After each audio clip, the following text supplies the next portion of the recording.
A warm welcome from Berlin's former iconic airport, Tegel. I'm Ali Aslan, international TV presenter and journalist, and on behalf of Berlin Questions 2021, it's my great pleasure to welcome you to this deep dive on disrupted mobilities. Mobility, I don't have to tell you, is the driving force of the human existence, and the debate about the future of mobility is one of the most pressing, one of the most urgent ones of our time. Today, we will hear from prominent agents of change about the future of mobility, individuals who themselves are very much at the forefront of this crucial debate.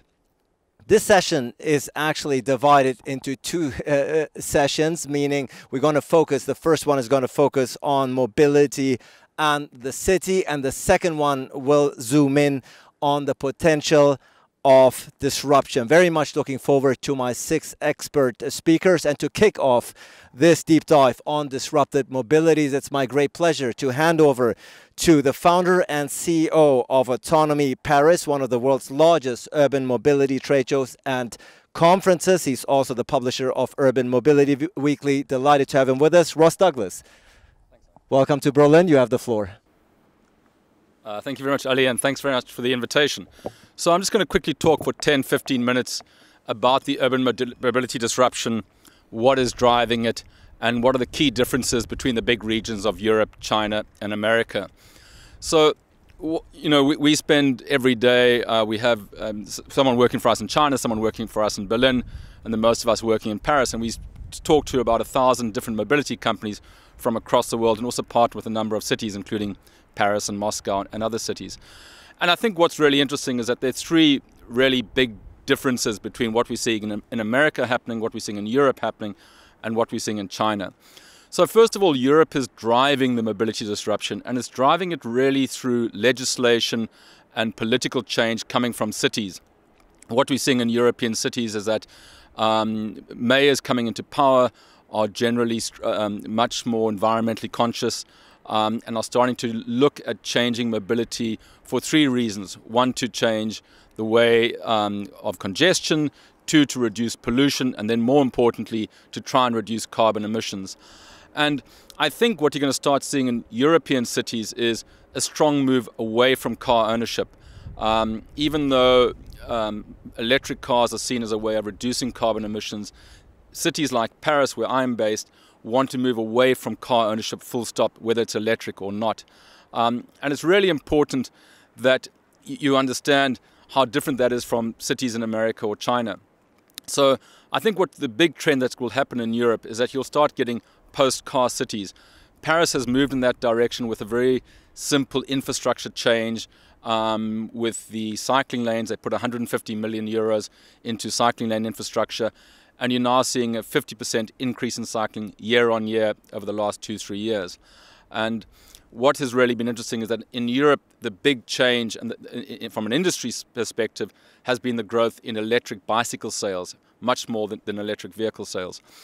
What's interesting in America is that a lot of American money was made with tech, and a lot of that new money went into mobility 5 or 6 years ago.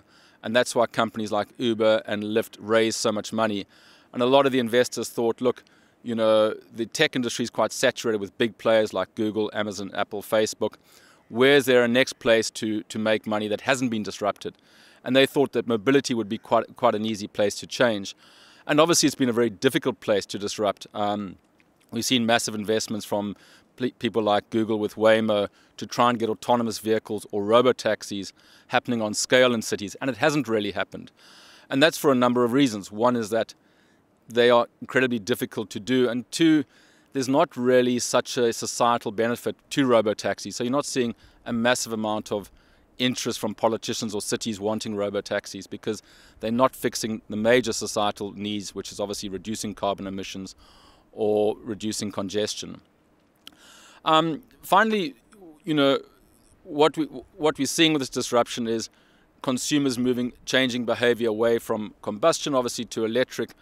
And this is going to change industry to a large extent. And that's obviously really important for countries like Germany, which is obviously a huge car manufacturer, for Europe, which is obviously a big economy with motor vehicles. And what is interesting is that for the first time, Europeans are having competition with non-European car manufacturers, obviously Tesla being the first. And now we'll start seeing the Chinese electric vehicles coming in. Geely is launching in Norway this year. BYD will launch next year in Europe.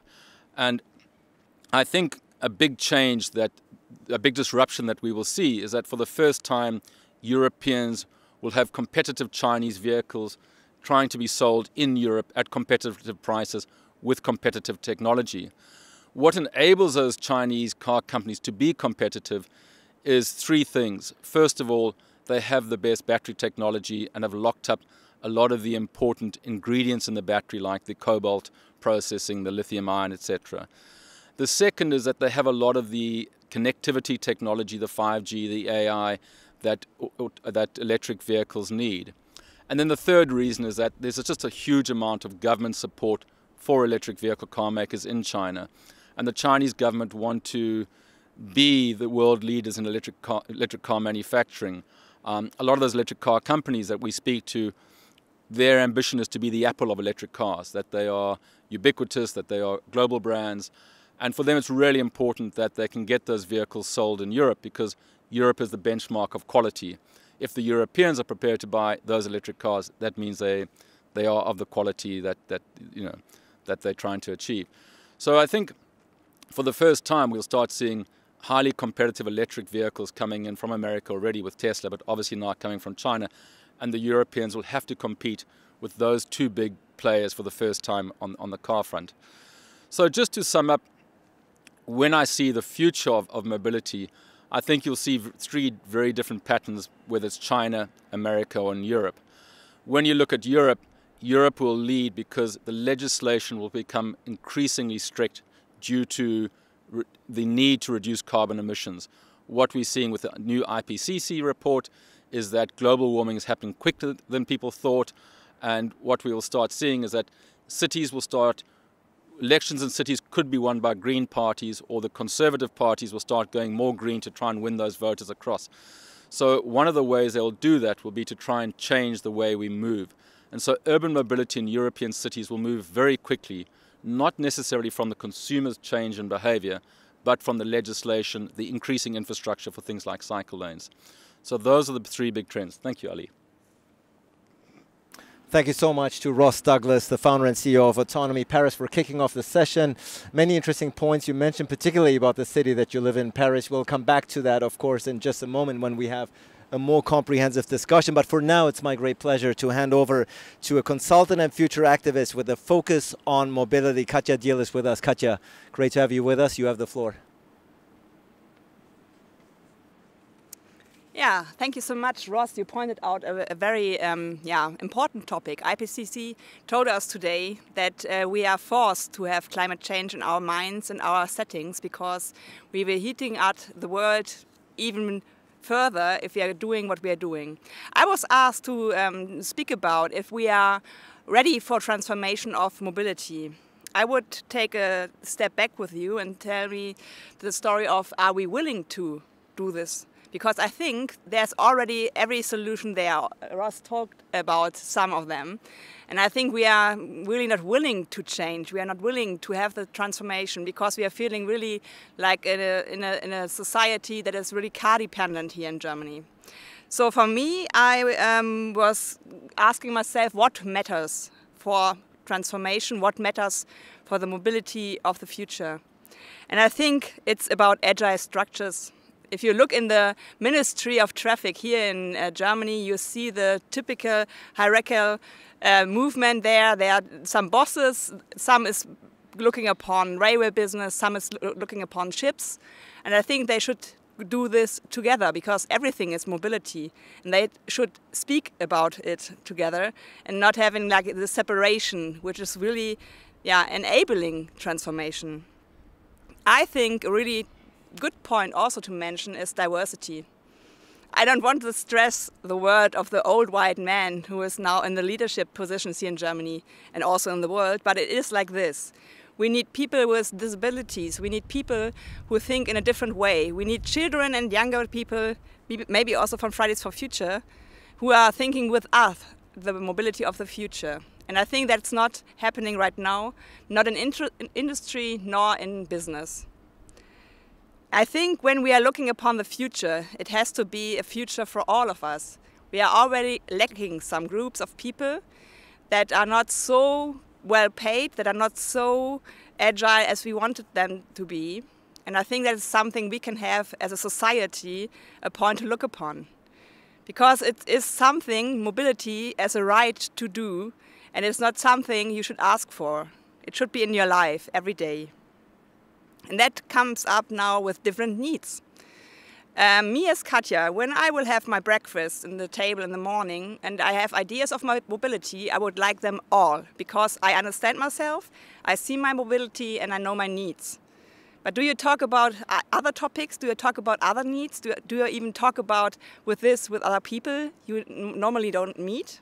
I think there is a lot of transformation happening if you do so, because you will recognize you have a lot of blind spots of mobility. And I think if we are really like a leading country of Germany of mobility, we should talk about the people who we always leave behind. And of course, we have to talk about climate justice.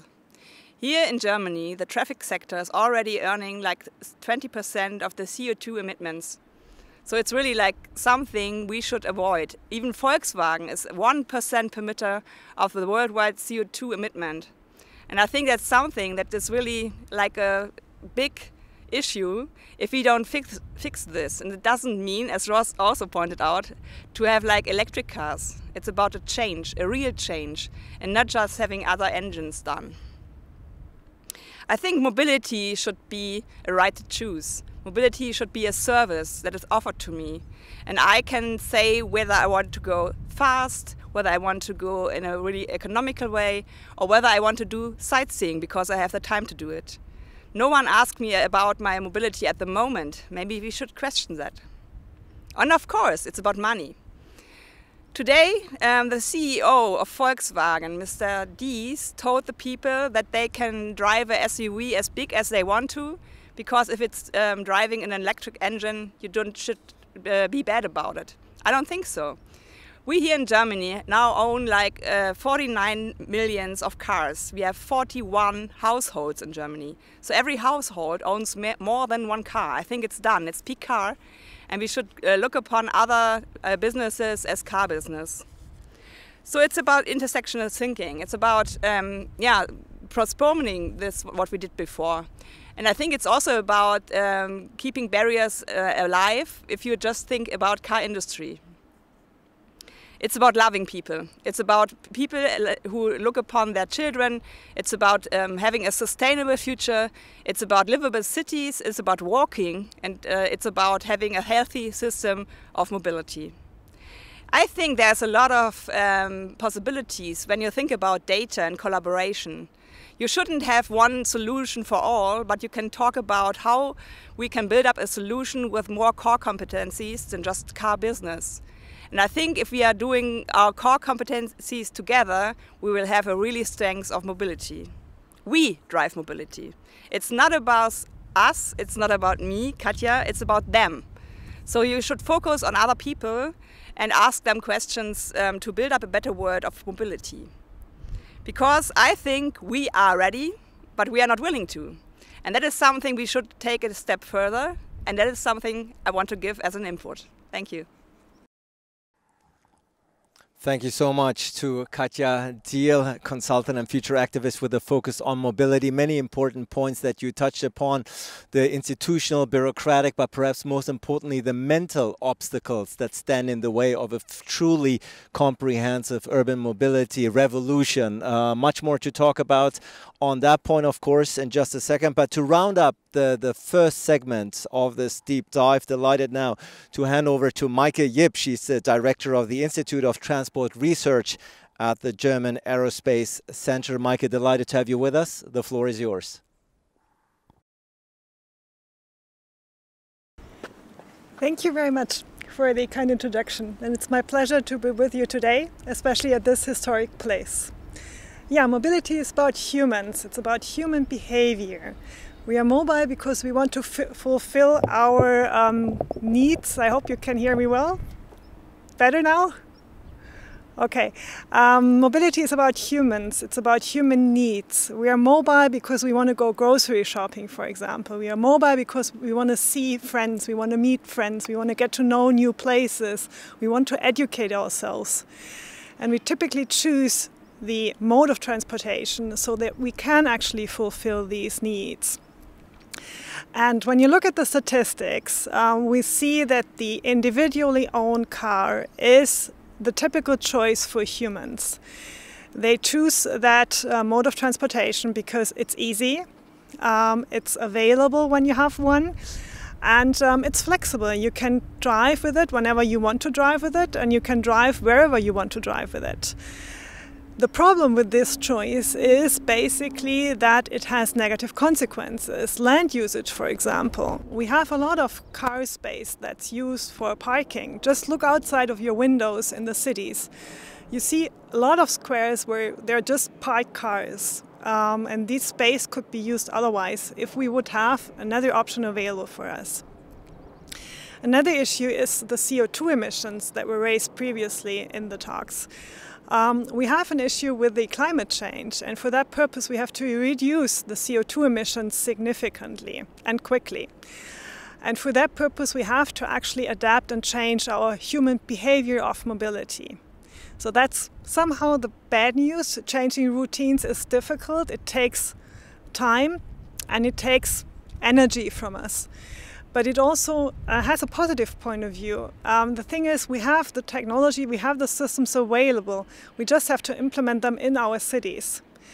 And we have many experiences outside in this world in order to actually identify the good solutions and implement them in our own cities.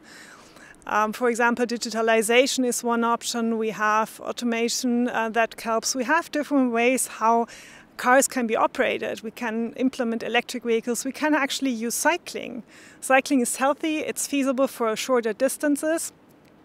And there are quite good examples outside of Europe where we can see that it's easy to implement for longer distances, highways for bikes, and to actually use them for transporting people from their workplace to their home place and vice versa. So what we have to do in our cities, we have to actually use these different types of solutions, implement pretty much all of them, and thus offer humans a new way of being mobile, offering a better choice than that's what available with the car industry puts us as well. So what we have to find is ways of being mobile in a flexible way, in an easy way, so that the urge is not on the side of the human individual, but on the person that's actually moving towards a certain goal position. And if that's easy, humans will gonna use it. That's the challenge that we have to meet, and that's, I think, the only solution to actually ensure mobility without ruining the climate for a longer distance. Thank you very much. Thank you so much, Maike Jipp, the director of the Institute of Transport Research at the German Aerospace Center. And we're talking, of course, about mobility and the city, and what better place than here to be live on the runway, if you will, at the former iconic airport in Tegel, which was the hub, which was the center of mobility here in Berlin. And indeed, thank you to all three of you for kicking off the session, such a lively session, giving us a lot of food for thought, which we will now pick upon and take a bit of a deeper dive. Ross, you all talked about the driving forces shaping the future of mobility. If you had to identify some of them, whether it's the private sector, whether it's the public sector, which are, in your opinion, the main driving forces right now shaping the future of urban mobility, with the exception of individuals such as yourself, of course? Ali, I think the biggest, there are two factors that are shaping urban mobility. The one is that a huge amount of money became available through American investors, and that gave rise to a lot of startups in the mobility space. Ordinarily, transport was seen as a bad business, but suddenly, sort of 7 or 8 years ago, Silicon Valley money came into mobility, and that's why you got companies like Uber, Bird, Lime, Lyft starting. And now a lot of the urban air mobility solutions, Lilium, Volocopter, etc. I think the biggest force that will shape mobility in the next 5 years will be policy change to reduce carbon emissions. So it's incredibly difficult to change aeroplane emissions and ship emissions because you're not going to get aeroplanes and ships running on hydrogen or a battery electric for a long time, whereas it's quite easy to change personal mobility. So governments will be looking to reduce carbon emissions through changing personal mobility. And that's going to create a huge amount of pressure for people to change. And I think what we will see is first of all, a shift from combustion cars to electric cars, which we're already seeing now. But then you'll see a shift away and pressure away from car ownership, because even an electric car has a high carbon embedded footprint in the manufacturing process.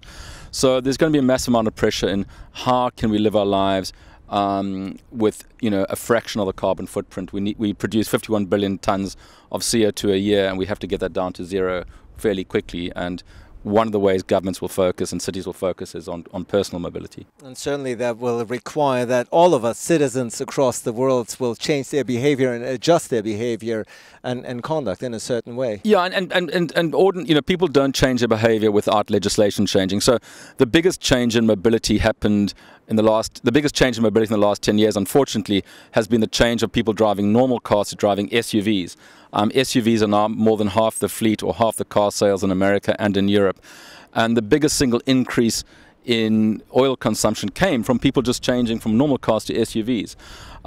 So people won't change naturally to a more efficient or a less polluting solution. They will change to a solution that their peers are using, and SUVs became something that people felt they had to drive. So the only thing that will change is legislation. We're starting to see that legislation coming quite quickly. Yeah. And that, of course, takes political leadership. Katja, you mentioned in your speech that the change is not coming fast enough. The transformation is not fast enough. If you compare it, though, say, to 10 years ago, where we were 10 years ago, would you concede that we're at least in the right direction? Would you at least go that far to say, while the process could be quicker, the tendency at least seems to be somewhat positive? Let me pass on my mic here to you. Yeah, for me it's a bit funny because we are always behaving like the system is right that we have right now, that we are defending it, and it's a good mobility that we have. But as I talked about in my input, I think that we are always leaving people behind who are having special needs. So for me, 11 years ago to be fair, Angela Merkel has his first electric car Gipfel in Germany, and they were promising 1 million electric cars for last year. They didn't fix it, and now they are coming up with the news. We have 1 million electric vehicles, and they're counting buses, and they're counting some people who are working in PTO business. So I think it's still, as Ross is saying, they are having the need of being regulated, because I think they don't act as an NGO who wants to change the world for the better. They are like in quarters. They are having this kind of money to take, and I think we need more speed of change, but we need new leadership. And the first rule of changing mobility is not to be mobile, to ask yourself if you should fly, if you should go in the car. And I think it is really clear that 1% of the world is emitting 25% of CO2. So there's a specific light that can change it for the better. Mm. So clearly you also echo what Ross is saying. It does take political leadership, it does take legislation at the end of the day for us humans to change our conduct, in a way recognize the urgency of the matter. Yeah, and I think it helps. If you are, we have this COVID disease, and we were told to be at home, to not move. And we did this because we were in the pressure of doing it to save lives.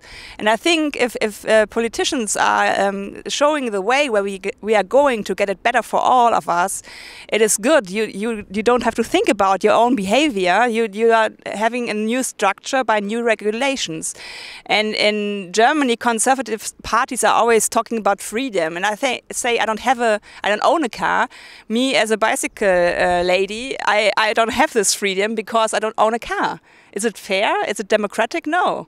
And that's why I want to change the mobility for all, because I think if you have the choice between polluting or having the same mobility with a better effort for the climate change, it will happen when you regulate it like this.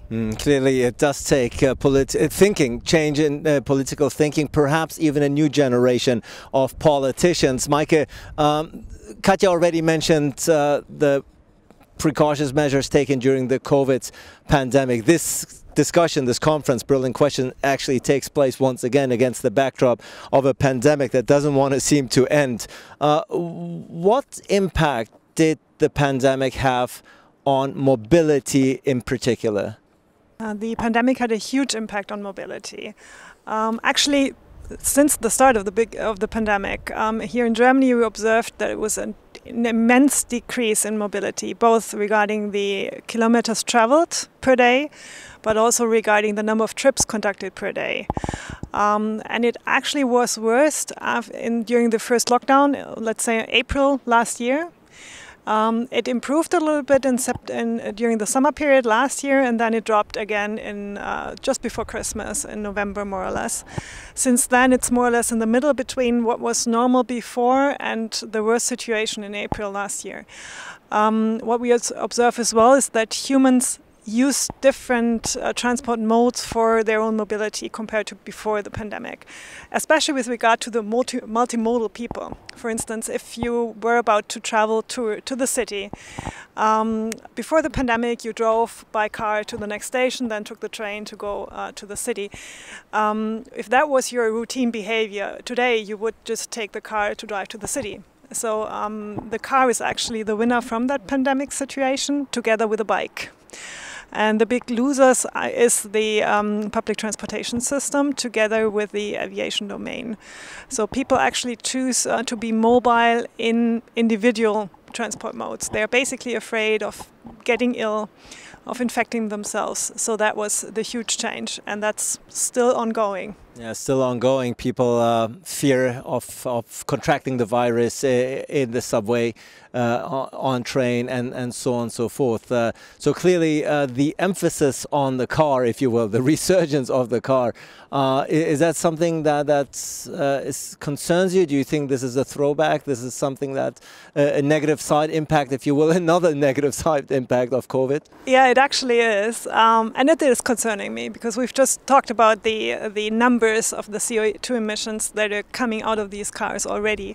And that was bad before the pandemic, and it got worse with the pandemic. So it's actually another negative side effect of the situation we are currently in. And it's actually more important to think of how can we actually regain trust in the public transportation mode, or how we actually motivate people to use their bikes to an even larger extent. Because when we look at the suburban areas, there are quite many people who could use a bike to go somewhere, but they're currently using their own car, so that would also be an option to actually improve the bike infrastructure in the suburban areas.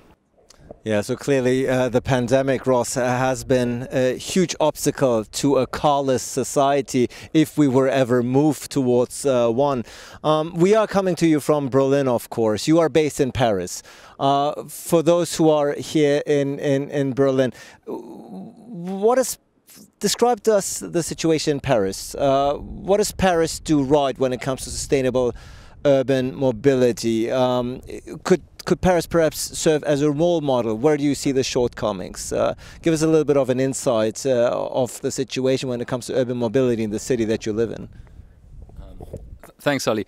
I think Paris is really interesting because the mayor, Anne Hidalgo, won the election the second time around, and she won it very much on a sustainable mobility ticket. So she's been pushing very actively to reduce car use and car ownership in the city. And she's done it for the simple reasons of reducing congestion, reducing pollution, and obviously carbon emissions too. And obviously pollution affects all people in the city, left and right, men and women, children, etc. And many people thought she wouldn't win the second election, but she did it on a mobility ticket and she won it quite convincingly. So what we're seeing is that mobility is becoming a good political tool. What's interesting in Paris too is that transport is run by a deputy mayor who's a Green Party.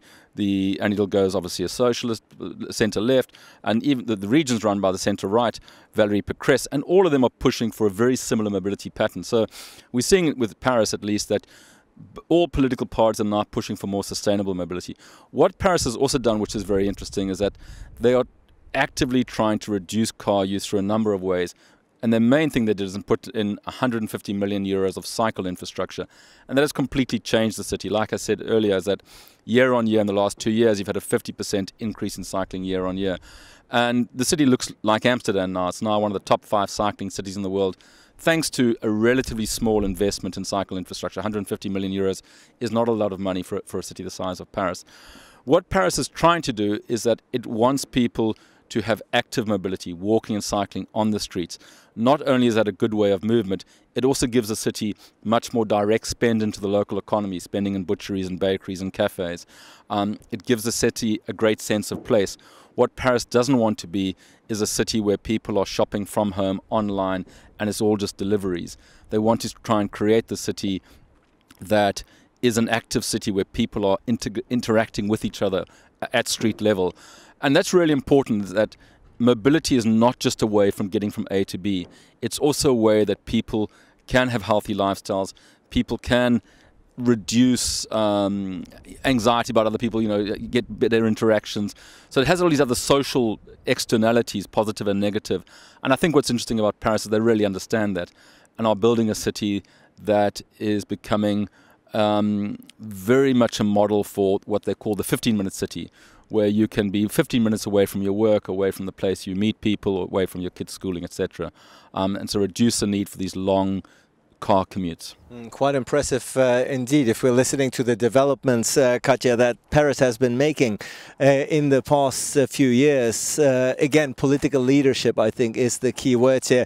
You do travel a lot, or at least used to, probably prior to COVID, and gotten a glimpse of other best case examples. What are some of those? What are some of the positive examples, best case examples that you're seeing out there when it comes to true comprehensive implemented urban mobility?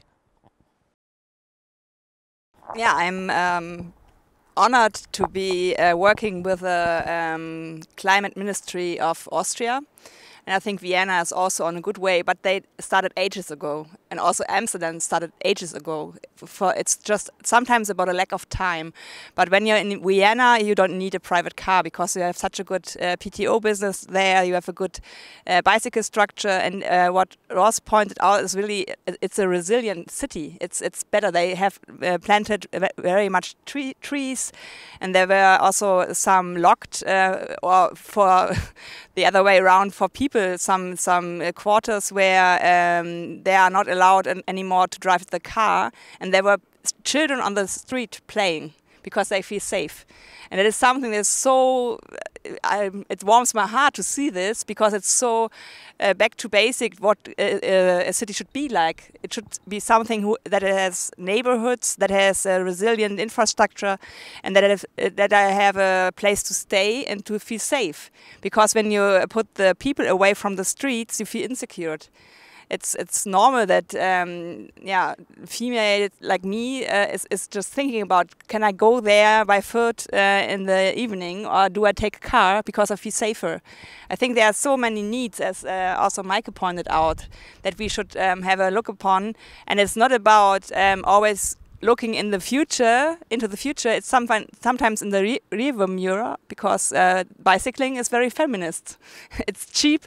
you can also have it for yourself, and it's not owning so much space in the streets. So for me, it's really something with a huge impact also for resilient spaces. Very interesting indeed. Michael, we talked about Paris, we talked about, Katja mentioned Vienna, mentioned Amsterdam, all good examples, examples that perhaps other cities could aspire to. Now, we're coming to you from Berlin, of course, and which begs the question, of course, how does Berlin compare nationally, but perhaps more importantly, internationally in terms of mobility? Yeah, well, first of all, Berlin is a unique city. I guess that's important to consider. When I look at Berlin, at the challenges with regard to mobility, we see actually some challenges. When we look into how the population will look like in 2030, if we check the mobility system that we currently have, we will have an issue with the public transportation system by 2030. There is not enough space in public transportation, so there is an actual need to change something, despite the changes that are necessary due to the climate change. When I look into Berlin, we have some unique approaches that were developed here in the city, unique when you compare it to Germany, but also when you compare it to the rest of the world. We have established the mobility law by 2018, which gives way to actually prefer bike lanes, for example, in the city, to reward people, the public transportation system compared to cars. So there's a legal basis which enables to transform mobility in the city. Nevertheless, there are, of course, lessons that we can also learn from other cities, and Vienna, Paris are just two examples. What I think is important in this respect is to consider, for example, the 15 minutes idea from Paris, but to use 15 nice minutes. So if you, for example, cycling for 15 minutes along a highway, that's not really nice. But if you're cycling along a nice route, along a lake, a park area, that's really nice. So we should probably focus on 15 nice minutes.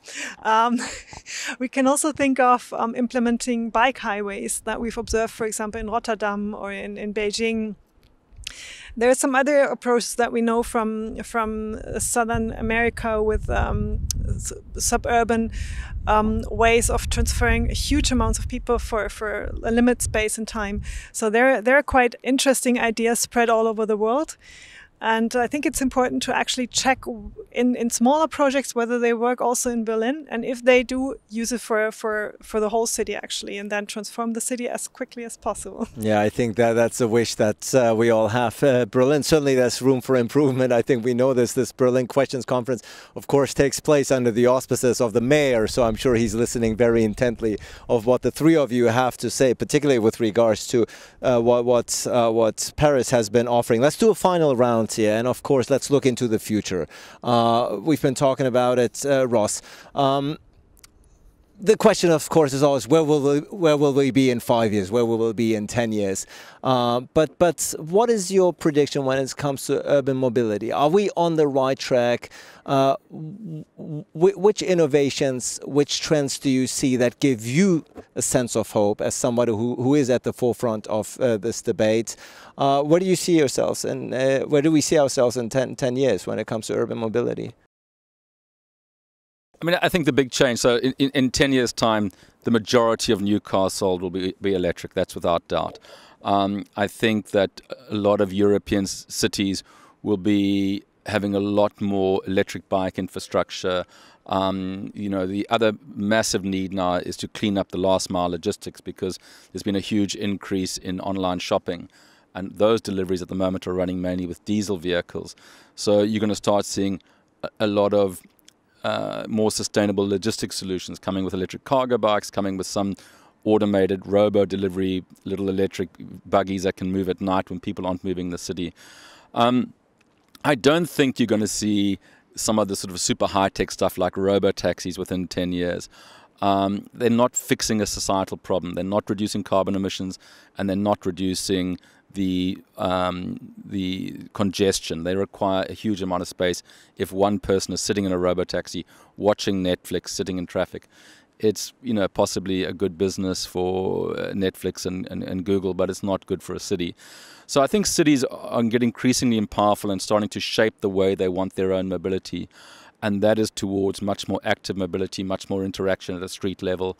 and much more sustainable mobility. And that's happening in Europe. I think China and America will move differently.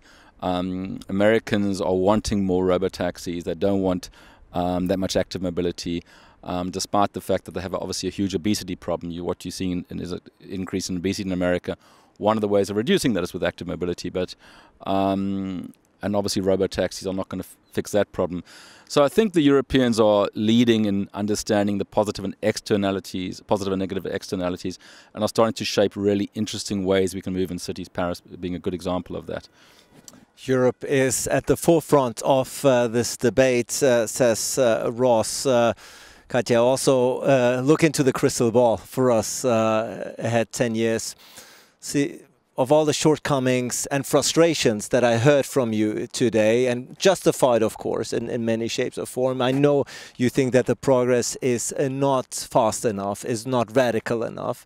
But still, at the end of the day, are you optimistic about the road that we're headed on, say in a decade from now?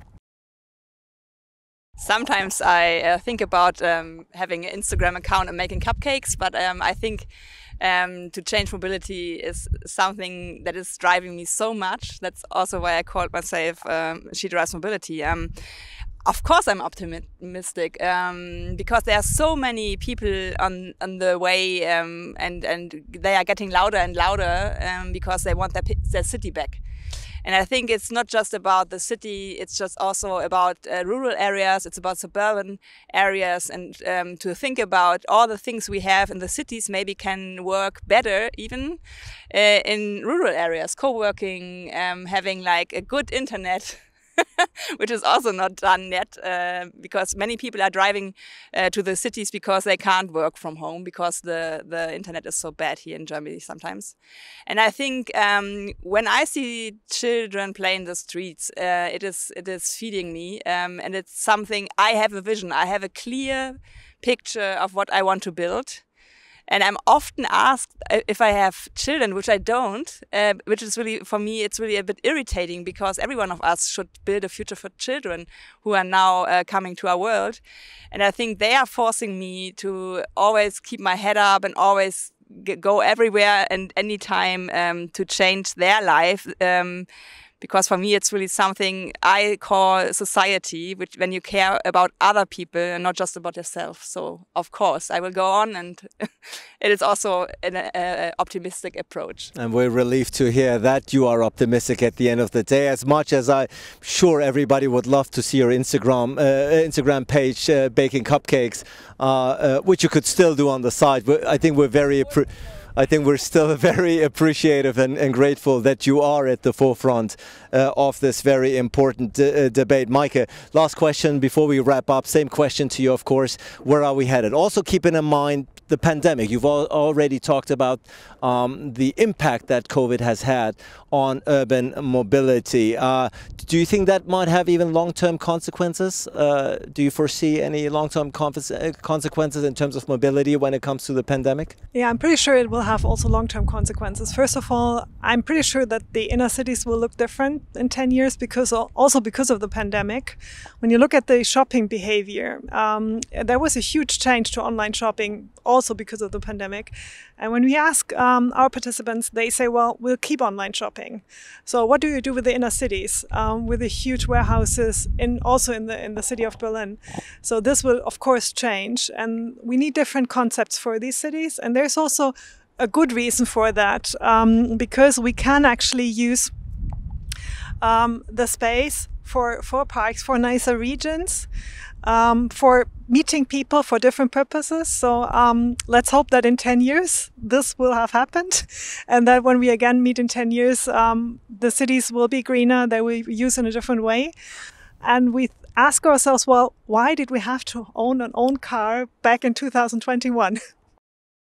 A question that we might ask ourselves indeed 10 years from now. Ross Douglas, Katja Diel and Maike Jipp, thank you so much for your insights, for your expertise, for your input, and for kicking off in such a vibrant session this segment on mobility and the city. Clearly, I hear from you that the trend is positive, but still a lot of work still remains to be done. A lot of change in thinking and mentality change and political leadership very much needed in order to implement this in a very comprehensive and sustainable manner. Mobility and the city, thank you so much to our speakers.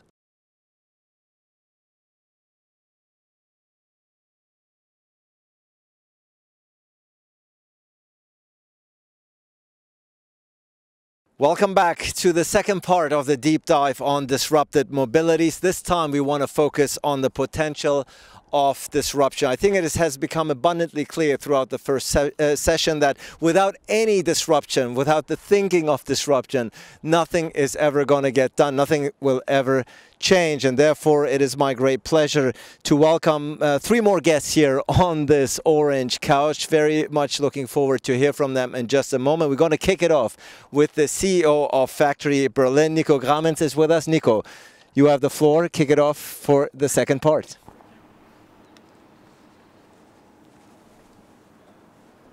Yeah, thanks for the nice introduction, and hello from my side. My contribution to disruption is probably that I will focus on the people who have to disrupt. I don't want to talk about scientific and academic stuff which is already there and in literature.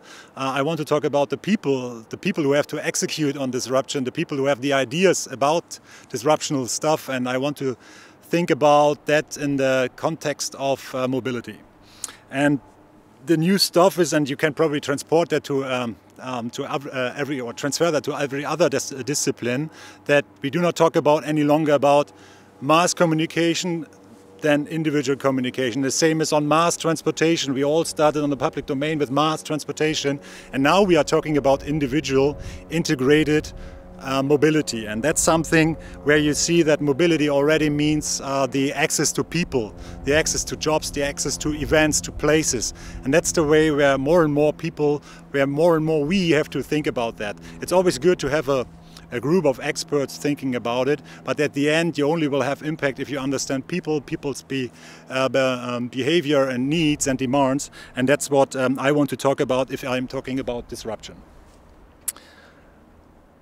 If I talk about the mobility area, or continuing with the mobility area, and I don't want to focus too much because there are better experts than me here, all the trends you can see on an incremental level, there are technologies, and that's the reason why we talk about disruption. There are innovative technologies who are crashing into existing systems there, and we have these shared mobility, public transport as a domain which is increasing more and more and connected more and more, and we have the electrification of the infrastructure.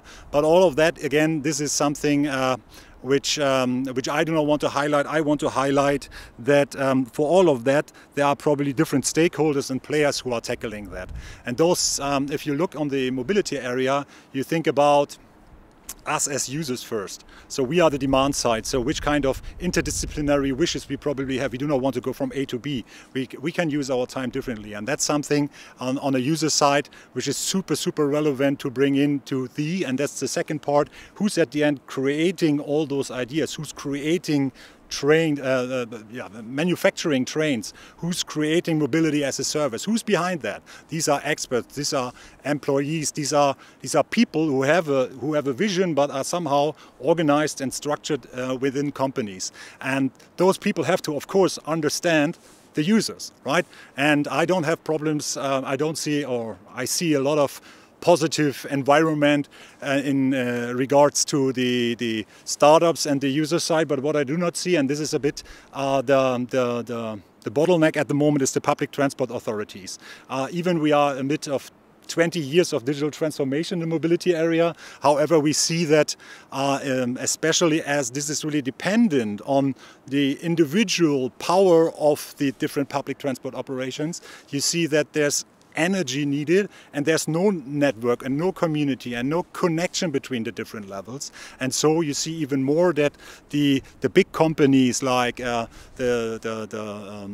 manufacturers of trains like Siemens, or the wayside infrastructure like Bombardier, like Alstom, all those players, they also come into a stage where they know more and where they all have to talk the same language, and that's just the problem. We have the startups, we have the users, and we have the public transport authorities and those players who are so important that the entire city development, city mobility really works and really functions.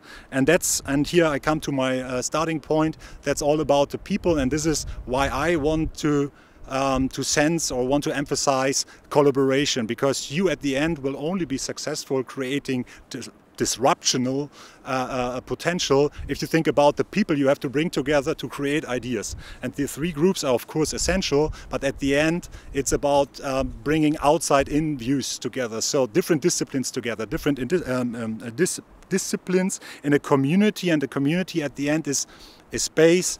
It's about knowing all the things which I'm weak in, that I see people in my network which I can address now. If I have lack in technical capacities, I know how to address those people. I know I want to make an event, and I have in my network 5 super event speakers who can really help me to make that happen for my city. Here in Berlin, I know the experts, I can bring them together. But where? I mean, at the end, probably I just missed the space, and I will bring it in. So that's something we need to create communities supporting each other, and that's something, if we talk about ecosystem, it's not any longer a scientific term. It means that we have access and connection to our suppliers, that we have educated public transport authorities, and that we have integrated an integrated startup ecosystem as well. And that's something what we try to do. Last bullet on that, what we try to do in Factory Berlin since 9 years now. We build up a community of creators, of innovators, and we bring different groups together. The individual side, the startup side, the corporate side, and very much different partners from politics, from the creative scene here in Berlin. And this is the reason why, for example, in 2019, 20% of the startups which were founded in Berlin were founded in Factory Berlin. And that's something, if we talk about, again, disruption, at the end it's about the who's doing this disruption, who should execute on this disruption, who is at the end responsible, that we create resilient systems. And that's the big revolution we are, I would say, amid of. And that means after the industrial life, we have to create ecosystems and networks. And we at Factory Berlin, we are at the moment decentralizing our troops to other cities here in Germany, but that's not enough. That's relevant for all the different sectors, that we connect to each other and not going every city, every industry from 0 to 100. If there are expertise, let's connect this expertise and take care on the people who have to disrupt. Thank you so much to Nico Grammens, the CEO of Factory Berlin. It is about people, it is about creating a community, it is about creating a network of experts who will come together and create that disruption. Much more to come in just a moment when we open it up for discussion. But for now, it's my great pleasure to hand over to Ghazaleh Kohestanen. She's the founder and CEO of Re2U, which is a data sovereign software for digital European identity. Ghazaleh, wonderful to have you with us. You have the floor. Thank you for the invitation today to speak about ecosystems and data protection and also disruption. I believe when we talk about disruption, one thing that we have to remind ourselves is disruption happens for the people, not to the people. And if disruption is something that we all deal with, because technology has been disrupting our lives. And me as a tech person or someone who has a technology company, is programming herself, which is rare for a female founder, I always think about how can I bring society, a city and mobility under one roof. And one roof means we all share a city. We all share platforms, and everything that happens in a city has one thing in common: the user. And the user is in a city a citizen and a user at the same time. The only thing that has changed towards them are devices, platforms, services, data and locations. So how can data protection or privacy influence mobility or smart cities today and in the future? I believe so far the last 30 years of technology has disrupted societies, I would say formerly known as offline, to online societies. And still today we are struggling to harmonize fragmented understanding of all of those. So Europe has become, I think, the most location for a new idea that has not been yet discussed. We started 10 years ago with the idea to create a data sovereign infrastructure. 10 years ago in Berlin, I would say globally, the name or the expression data sovereignty didn't exist. Everyone was happy with their platforms, everyone was happy with their devices. Now we are here in Europe, and I think Europe, and especially Germany, stands for a quality standard that can redefine how societies will become sustainable, sovereign, and privacy and commercial interest can go one hand or hand in hand. So what is the next chapter for a smart city that I or people like me envision when they talk about sovereign infrastructures? If we think about an ecosystem that is so diverse, like our lives, our friends, the cities that we live in, we need to think about life cycles. We need to think about changing devices, platforms, and not building more closed-in silos. The last 30 years of technology has been dominated by OS systems that created the word or the expression digital transformation. Digital transformation as an expression wouldn't exist if we wouldn't have siloed system, because the incompatibility of systems creates disruptive habits. Therefore, I would ask my fellow craftsmen in technology to create worlds that are not only disruptive as an ecological view of point, but also bringing in the values that we need in order to maintain a democratic lifestyle. And for that, my company, myself, and anyone working with me alongside the communities that we are part of are trying to fulfill that vision for Europe, for ourselves, because this is the world we are creating. Thank you. Thank you so much to Ghazaleh Kohestanian, the founder and CEO of Return to Yourself, data sovereign software for European digital identity. Thank you so much. Much more to talk about in just a moment. But to wrap up the first segment and first round of this second segment on the potential of disruptors, my great pleasure to hand over now to Nikolaus Hafermas, who is the managing partner creation at the innovations agency Graft Brand Lab. Nikolaus, great to have you with us. The floor here at Berlin Tegel is yours.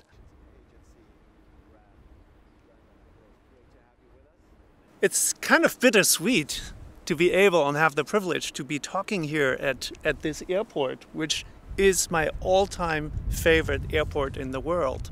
And to see that this is now seeking new and different uses is symbolic of the profound changes that we will have in mobility.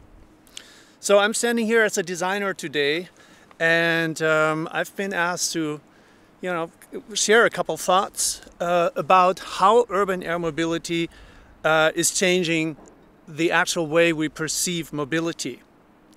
And will it be taking over on a big scale, or will it just be another option in our mobility mix of how to get around in our cities? And as we all know, the pandemic has triggered a lot of re-evaluation of everything. How we see our planet, how we see the vulnerabilities of our lives, and there are already profound changes. How we work, how we get around. The number of business travel has radically been reduced. We have found out that you don't have to travel for everything, that there are good alternatives, even though we're people who are, genetically built to be physically in a location and to physically interact with other human beings. But coming back to the urban air mobility, Will it become a complement?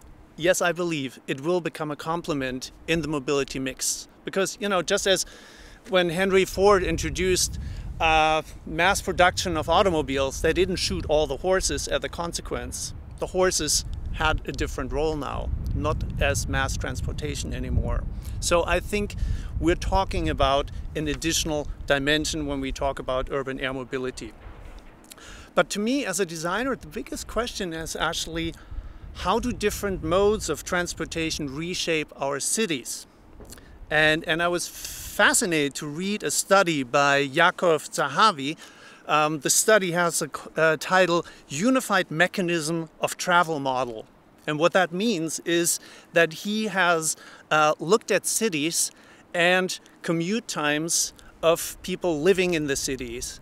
And he found out that over the time and throughout the world, the average travel time to and from work is 30 minutes, independent of the mode of transportation that is being used.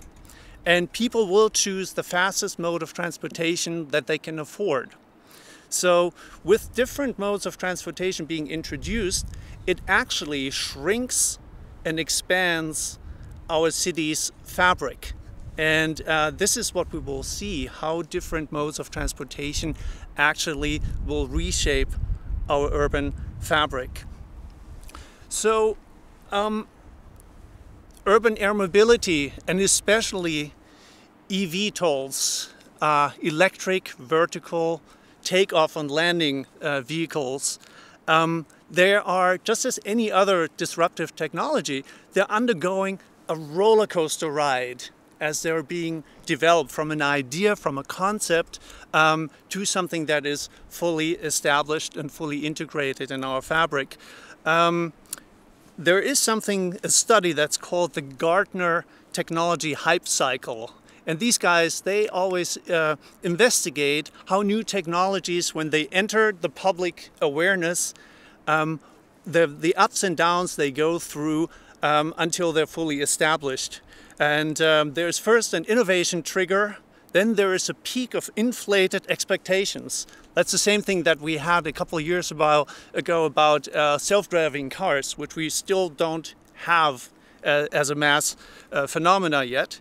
And then there is the trough of disillusionment, a slow slope of enlightenment, and then finally there's the plateau of productivity.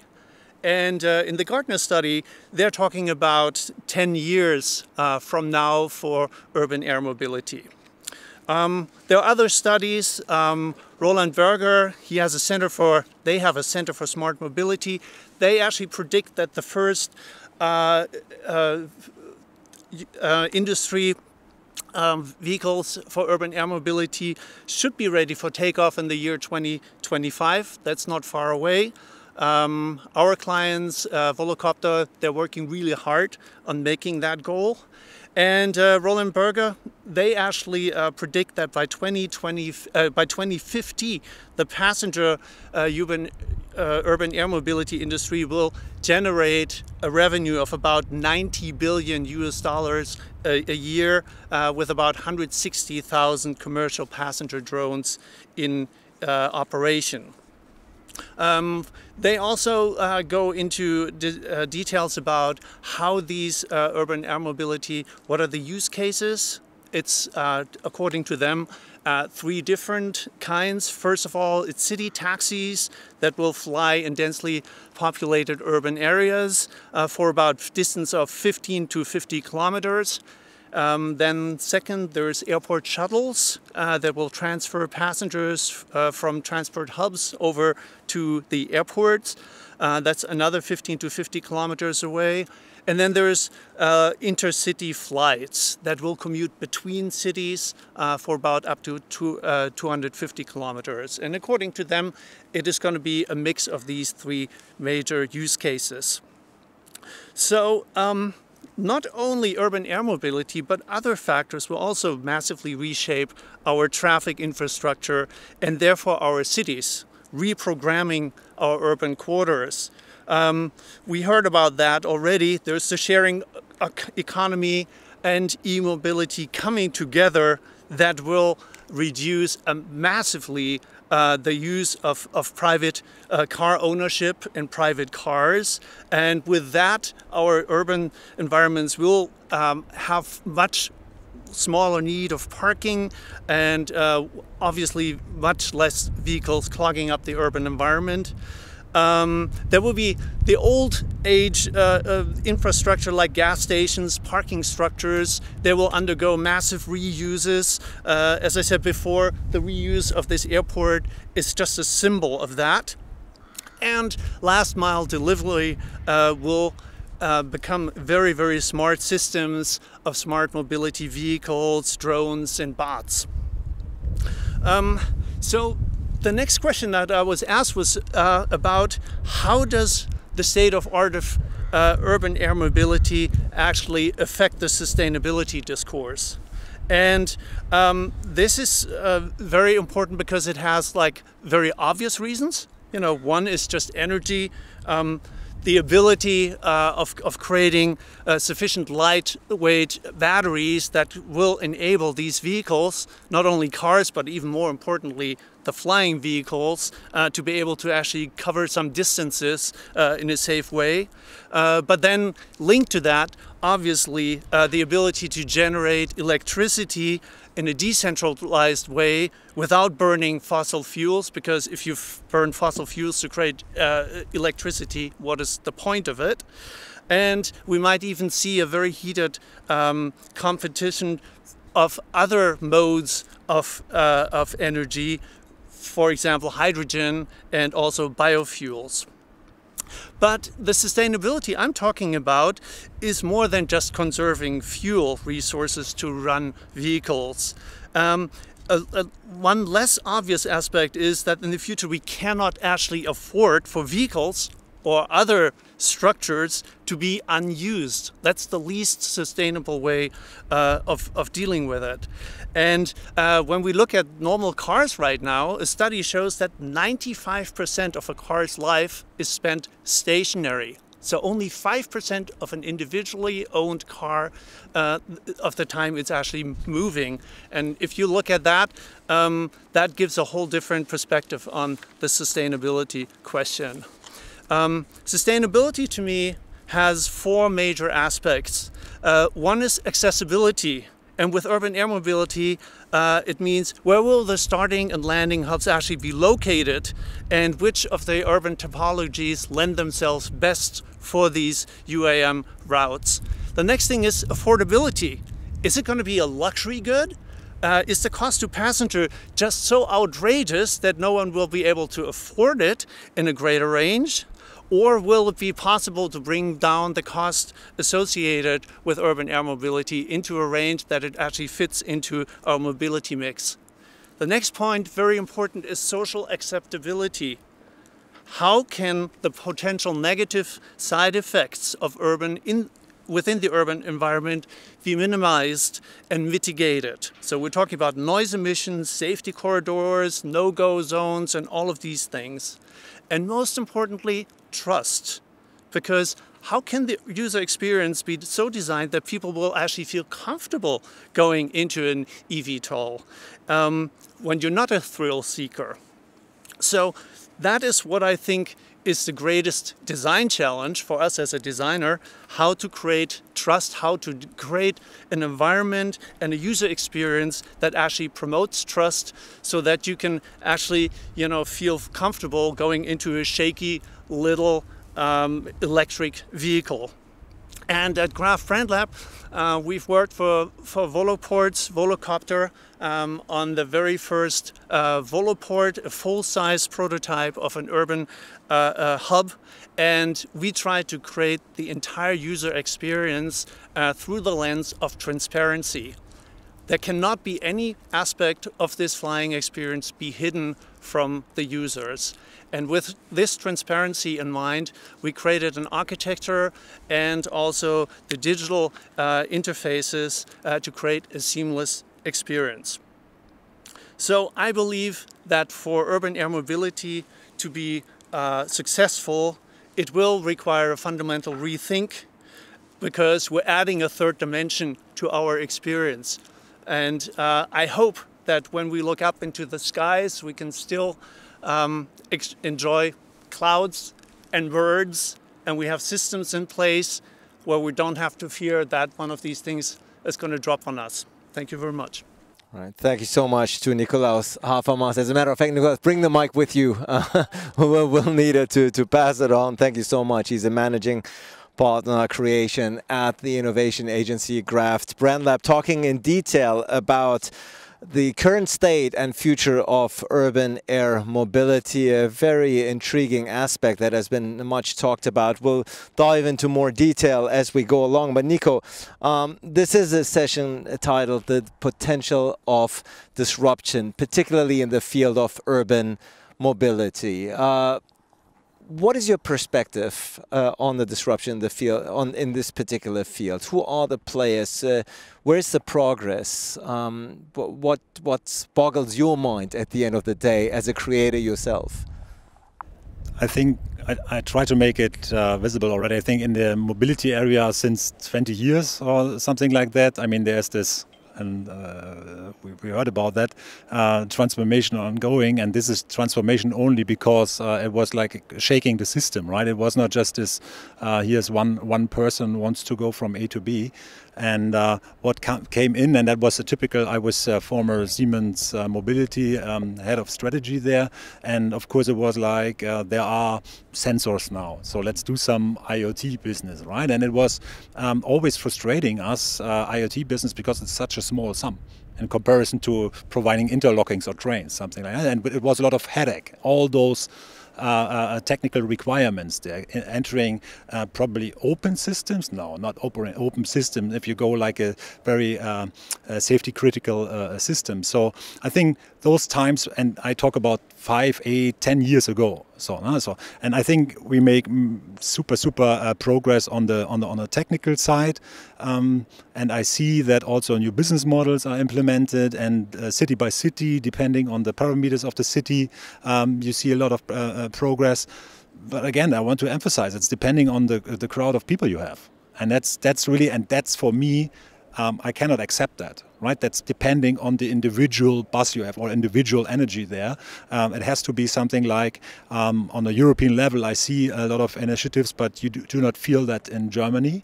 And so how are different cities connected to each other, and how are different cities benefiting of each other in those economic development, Wirtschaftsförderung, economic support departments? You do not see that, right? And that's super critical, and we do not have to start from the scratch, because there's a lot of know-how.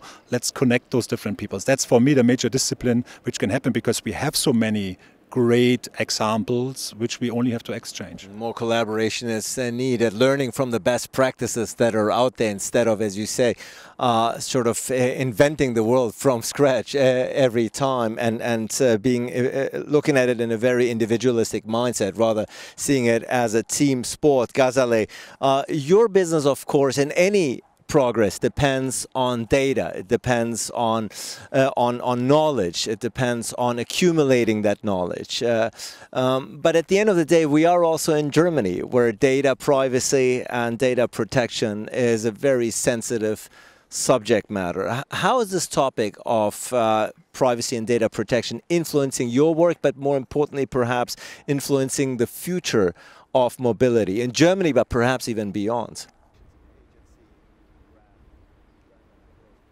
Well, I think given that there is an American internet, there is a Chinese internet, and there are privacy measures that are being in place already for us users. And I mean, Europe has been the last 30 years just, I would say, a global user, because we never created technology for users that are implementing globally data sets or rules for others.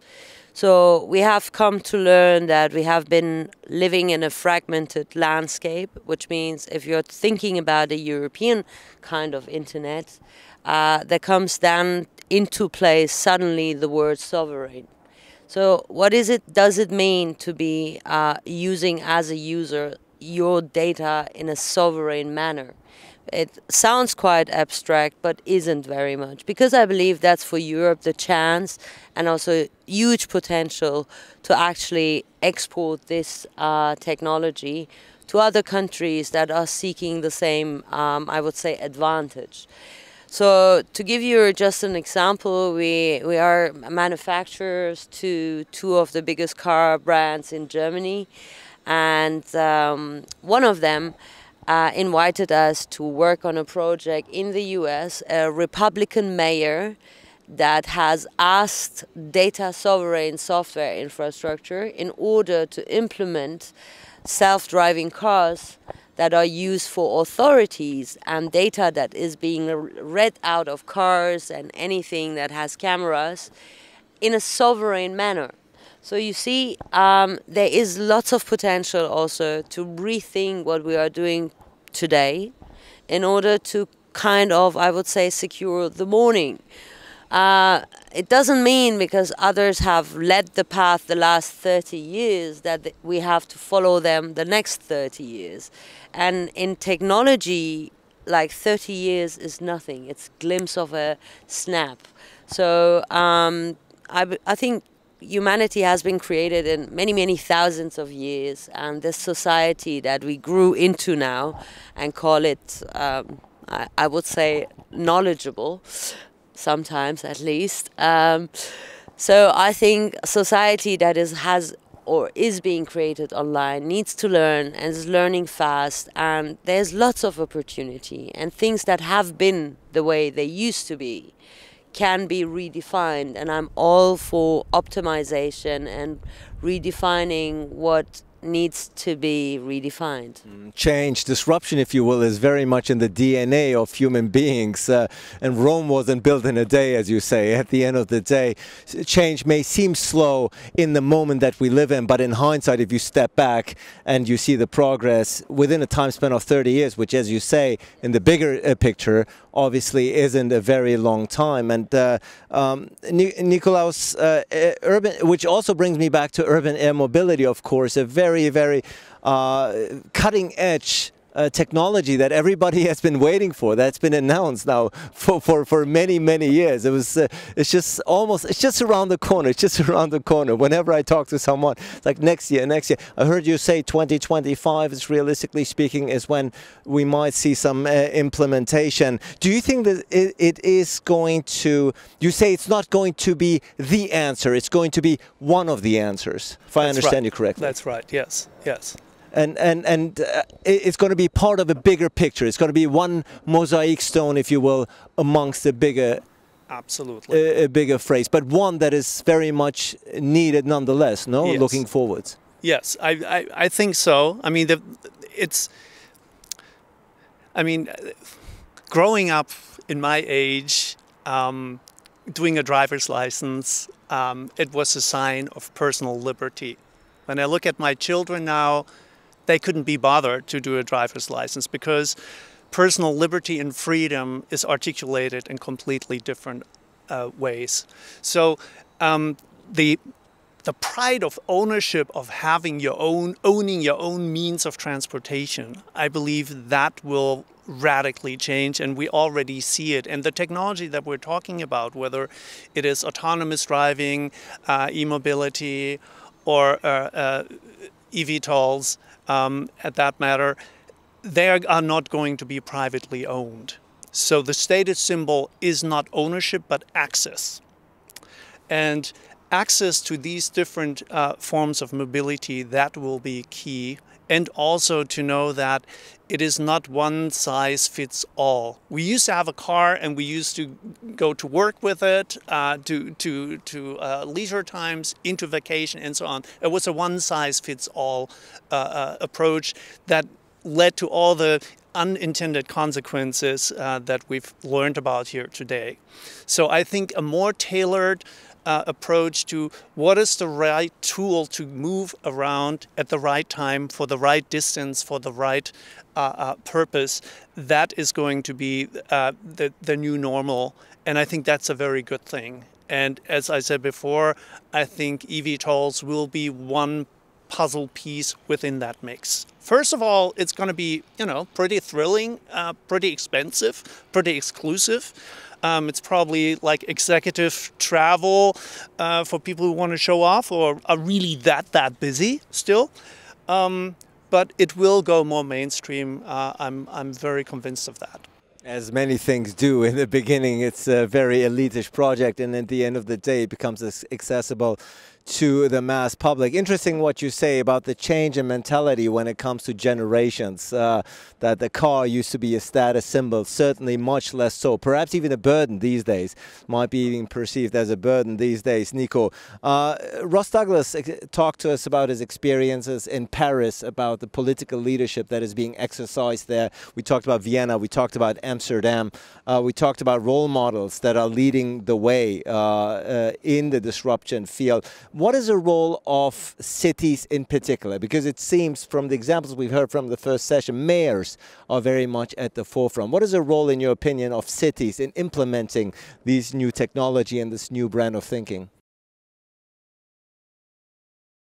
I think that at the end of the story, as we already heard from Nicolas, I think you have to integrate the data somehow, right? So to the conditions we have here, but it's not. So we have an integrated mobility platform for several cities in Europe, right? So that's something there, but knowledge is number one. So I mean, even there we have different levels, but knowledge. So cities have to ensure that they understand the game. So knowledge. And again, it sounds so abstract if I talk about network or connection, but you can easily learn from people, right? So if you cannot do it, just travel to the other city, try to learn it, and and if you have a question, hey, you can call someone, right? So that's not so difficult, but I miss a bit the energy. In Hamburg, we just opened a new factory there. The 3 senators for finance, for culture and economic senator asked us to come. And I mean, this is something where you see there's the energy, they connect the industry, and that's something where you see this energy, individual energy is there. So how to create it, only I think from good examples. And the other thing, the technical answer is mobility operating system. You need to create mobility operating systems. This works only on a public level. Regulation is a very important thing. 20 years ago it was not possible because the city didn't understand the mobility game. So now the city understands the mobility. 90% of the cities, right? And that's something, how do I understand this dashboard? What do I do with incident management? How do I benefit? How do the people, my inhabitants, finally benefit of that? I have this technology, a big IT player sold to me. Right? So it's not just ticking something like there are 350 innovation centers in Germany, but no one knows to operate it. It sounds like the digital transformation agenda. I need to have a real estate in my digital transformation agenda as a city. So like, look, here's the place, but who's operating it? Who understands the different generations? I don't do it, but I know how to create a discourse. I know how to create a platform for this exchange, and I don't accept ignoring behavior, right? So, or this is my opinion, you have to accept. This is just about values, right? And establishing something like that without the specific examples, but connecting the different dots, that's what cities have to do. And again, it's too late already. It's too late for those initiatives. We have to step up there. Well, better late than never then, hopefully. And it takes an open-minded approach at the end of the day on the part of cities and part of mayors need to be open to cutting technology and to innovations that are out there. Ghazaleh, what is your experience? Who's the driving force when it comes to disruption? Is it policymakers? Is it mayors? Is it companies? Private sector versus public sector? What has been your personal experience? Well, I believe given that disruption in a city and to everyone is happening already, and as I said in my speech back then, we are users and citizens at the same time. So when we think about seamless mobility, the seamless user behavior in a city or with technology, it means not only the front end needs to be seamless, it means also the back end as well. And back end to me is not only technology, but are the policymakers. GPDR has been, I think, the first step towards a digital European identity that kind of like led up to the idea of Gaia X, which my company is also part of this movement, and also working on different projects, be it the education, where we also collaborate with companies like Microsoft, because these companies, these huge giant ships, have been driving all of us. And now legislation, but also like laws change, but also the idea of Europe digitally is changing. So I think tech makers need to understand that they are bridge builders. I myself, as a software programmer, but also as a developer and a CEO, I understand myself as a bridge builder. I'm not alone. I'm not building for a target base. I'm building for the public, or for myself, or for the world I want to live in. So you need to give a hand out to get a hand back in, which means if there are laws that are basically not yet in place, at least build the technology that is kind of the blind spot of lawmakers. I believe that tech is much faster than politics, but if there are urging matters or urging, I would say, issues, policymakers can be fast. But as a tech visionary or as an entrepreneur, you have to understand, what is it you want to do? Do you want to disrupt a society like Facebook, like Cambridge Analytica, like that? Then you go ahead and you do that and wait for the right legislations or reforms to come after you. And I believe the second version or alternative should be the new tech makers. I believe ethics is not to be left in programmers' hands alone. You need really, because people who are creating tech are only thinking about tech. You need people who have I would say, the right moral compass to understand for who they are creating, what is the impact on society, what will my tech do for people or to them, long term, short term. There is one side to make money, there is another side to what you leave behind. And I think hit and run is the wrong understanding of tech disruption, because this is not responsible. And I think corporate social responsibility is valid for anyone creating a company, growing a company, selling a company. You need to understand where you started, why you started, and for where you're going to finish. So basically the morality factor is missing sometimes, if I hear you correctly, Nikolaus, picking up on what Ghazaleh said. Is this also your experience? I mean, you are in the business, you're talking to founders. Is sometimes the hit and run, as Ghazaleh was pointing it out, the aim for short-term gain versus long-term value for the overall public? Is that also something that you're missing sometimes out there? Yeah, I mean, that's a very astute observation. When my business partner and I took over Graph Brand Lab 1.5 years ago, we inherited a company, exciting projects, and a mission statement that was about 2 pages long. And we were able to bring it down to 1 sentence, and we said, okay, at Graph Brand Lab, we want to design the relationship between groundbreaking technology and being human. So what does that mean, being human? Groundbreaking technology, it is getting invented whether we want it or not. I mean, if you look around the world in any kind of dimension of life sciences, of technology, it is staggering what we physically are able to do as humankind. The question becomes whether everything that gets invented is really not only feasible, but also morally and humanly actually appropriate. And are we as a species already developed in our instincts, in our mindset, in our fears, in our belief systems, in our humanity to actually cope with that technology? So I think it is important for everyone to really have a positive / highly critical approach to the opportunities that technology bring us, and the things that actually make sense as a general benefit, not only for the paying users, but for everyone around it. Because it's like secondhand smoking. You know, there's so many people on this planet who have no say in whether this is a good idea or a bad idea.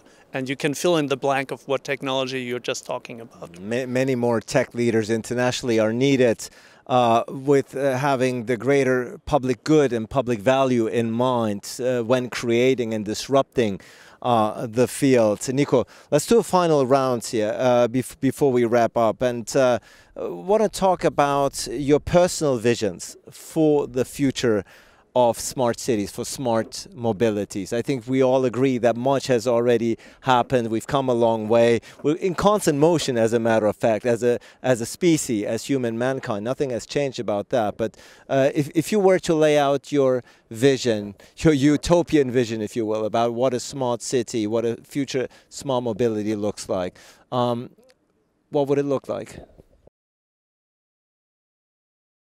I think the problem is already if you start to sketch the picture, what's the future of mobility? Because I think the future of cities, how they are, and there you again have different kind of cities, which kind of stage they are in. But I have a very personal vision on that, and that's like, we always call it the city center 4.0, where we say all those things like corporate social responsibility. I like that because there is no supranational organization than big corporations. There's only big corporations, so if this corporate social responsibility is not working, we have a problem.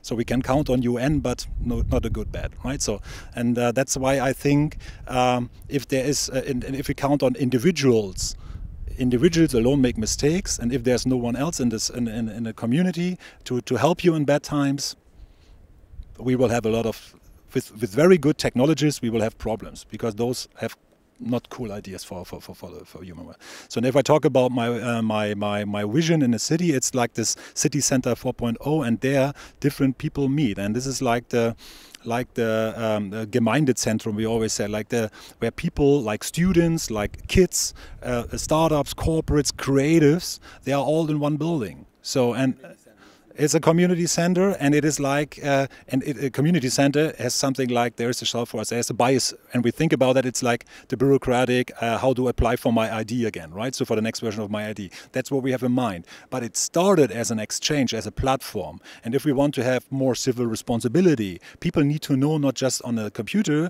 where they can log in, but which kind of people I can in person meet. So you need those spaces, and it's enough if you have the symbol. So, right, I think, and that's valid for cities as well for the rural area, that you have to be connected somehow with people who help you in a moment where you get weak. And it is we should not be surprised if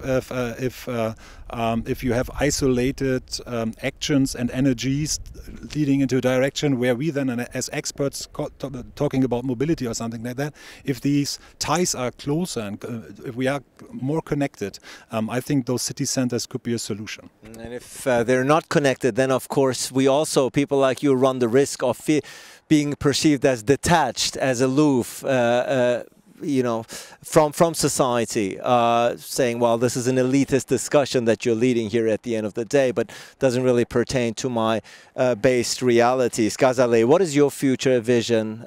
Smart cities, smart mobility is a buzzword that's been around now, but I think something that is rooted in need and in reality. So if you were to lay out your vision, what would it look like? Take the mic.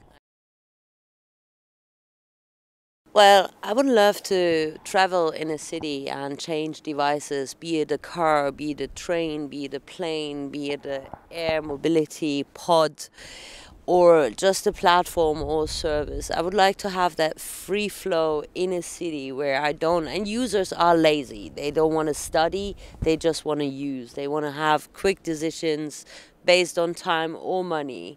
And for them, you may need to have an infrastructure, be it as a town or a city, where you, I would say, not lose data or revenues online to, I would say, the digital gatekeepers, and we call them the OS suppliers, which are Google, Apple, and many more.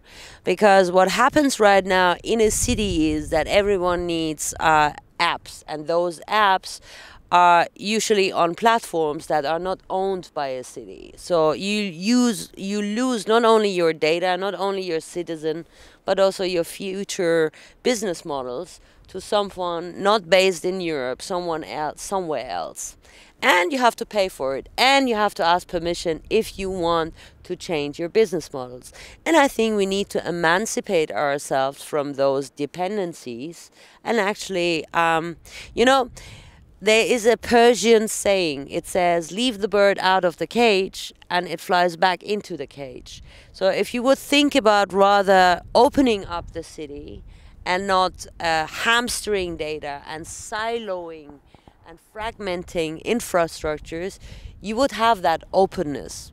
And I think Berlin is a great place to be, and it's perfect that the mayor is supporting such an event today, because openness is what this city stands for. And I love to see that executed in that smart city that I'm working also for. And certainly that openness is very much reflected in the field that those couches are now placed in, the former iconic airport here in Tegel. Nikolaus, to wrap up this session, you talked in detail about urban air mobility and how it will contribute to the future of smart cities and smart mobilities. What other aspects would you include in your personal vision of what a future smart city and smart mobility would look like? Well, I think there are enough experts and policy makers around to make this super complex evolving system work out somehow, more or less. Let's say that very carefully. But one aspect that I really want to, and I don't know whether it's politically correct to even say that, but for me, mobility is not only getting from point A to point B, but it is also der Weg ist das Ziel. It's the joy of movement, the joy of being mobile, the joy of accelerating, decelerating, of going off a beaten path sometimes, of meeting people and things by chance, just by the virtue of you moving around. And my dream is that this mix of mobility will still have that aspect, that it honors our deep desire of and joy that is in the fact that we're moving our physical bodies through space. And I think when I look at my highly digital teenagers, there's a danger of this fascination getting lost, that people don't feel the need to physically move anymore. And when you do that, then the bandwidth of your human experience gets very, very narrow. So it is not only about being virtually everywhere, but it is the physicality of movement. And I hope that when, whether it's zero emissions vehicles, any kind of drones or so, that the central factor of movement will be planned into that, because that needs an outlet, and that's part of who we are as humans.